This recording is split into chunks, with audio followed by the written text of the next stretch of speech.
It's that time of the week again when we shed light on issues making headlines in one particular country through the words of pundits there. Today we turn to neighbouring Japan and I have Walter Sim live on the line. Walter, hello again. Hi. Right, Walter. Thanks for having me. You're most welcome. Now, about a month ago, Japan's daily COVID-19 tally was hovering on the double digits. Back on Thursday this week, I believe Japan recorded close to 40,000 infections. How are authorities explaining the frightening rebound there? Well, experts are pointing to the sheer transmissibility of the Omicron variant as the main reason behind the surge, especially by those who have no symptoms and thus do not know that they are even carriers of the virus. There are also lessons, I think, to be learned from Japan's ongoing spike, despite having imposed one of the world's strictest border controls against COVID-19. The earliest flare-ups for Omicron appeared to have occurred last month at US military bases across Japan, where returning US servicemen did not do basic COVID-19 protocol like PCR testing or even wear masks outside camp. They then interacted with locals and thus seeded the presence of Omicron in the country. And the fact that all this had happened around the year-end festive season, which was also the peak travel period for Japan, could have catalyzed the spread of the virus further, faster and wider. Right. Walter, now in response to the latest resurgence, tough, very stern COVID-19 prevention measures have been reinstated in quite a number of regions. Could you tell us more about that? Yes, you're right in pointing that out. A quasi-emergency is now in effect in 16 out of Japan's 47 prefectures, including in Tokyo, where the measure begins today. And this is in relation to how, the spike of the virus cases across the country. And it is likely that more prefectures would come under this quasi-emergency measure from next week, including in the Kansai region, because Osaka, Kyoto, and Hyogo governors are saying that they would request for the national government to put these areas into this quasi-emergency going forward. At one point, I think that is worth noting is that Japan has been relying very heavily on requests rather than legal punishment throughout this pandemic.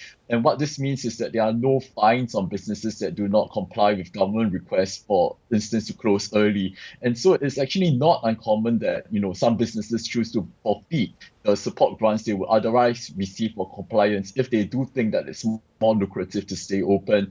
Even then, this so-called quasi-emergency that's now in effect is not as strict as the measures that were taken last year. So, for instance, F&B businesses can now stay open until 9 p.m. With alcohol service until 8 p.m. But last year, they could only stay open until 8 p.m. and could not serve alcohol at all. So I think there is a lot of give and take in the government's response towards COVID-19, especially since, the government understands that there is a fair bit of fatigue and unhappiness, especially amongst business owners, towards prolonged measures. Right, of course, feelings of fatigue and frustration are universal here. With regard to containment efforts there in Japan, Walter, what can you tell us about COVID-19 inoculation efforts as well as the country's vaccine pass system? Well, inoculations are proceeding at not as quick as a pace as many people would like, I think. So as of Thursday, 78.7% of the population has been vaccinated twice, and that figure has kind of stagnated in recent months after inoculation efforts had rapidly accelerated over the summer months last year. Just 1.4% of the population has received a booster dose. Prime Minister Kishida knows that this is a problem and has vowed to speed up efforts so that more people can receive their third shots as soon as possible. As for the vaccine pass policy, well, there is this vaccine certificate that unfortunately is not as widely used as I think the government hopes.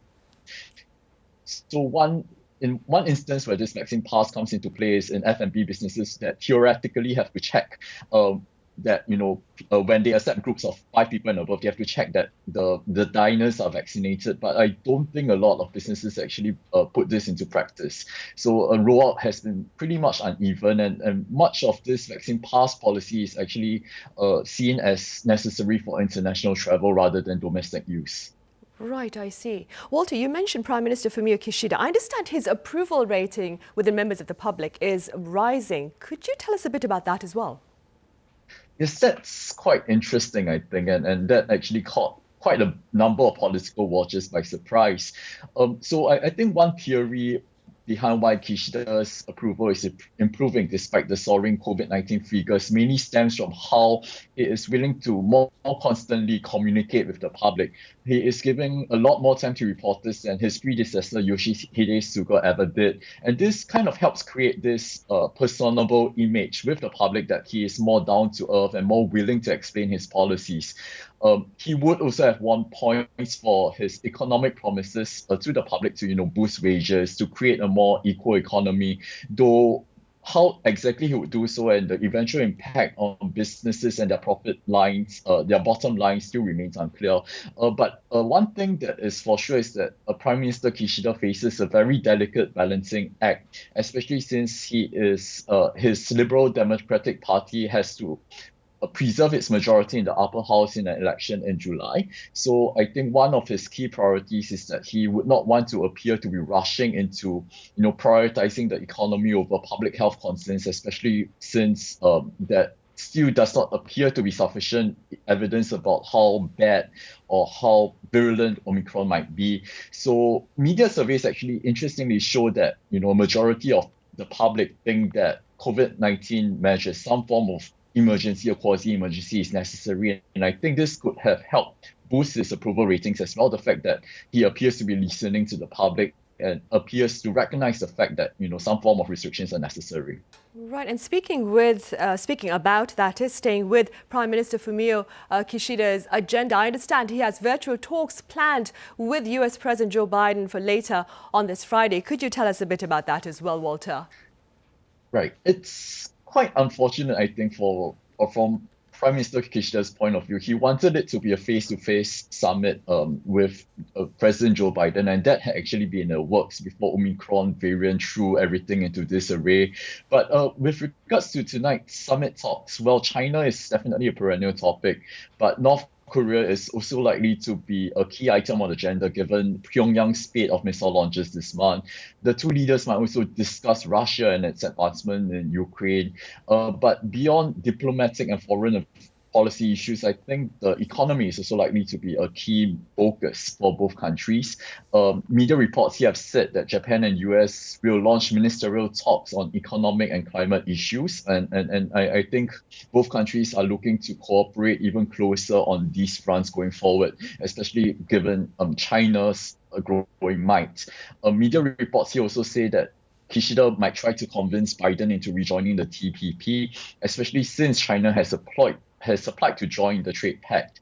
Kishida thinks that the US absence in this international trade pact sends the world a wrong message about the US commitment to the international trading order, and so that could also be something to expect. Right, I see. All right, Walter, thank you for the latest from neighbouring Japan, and do take care. Thank you.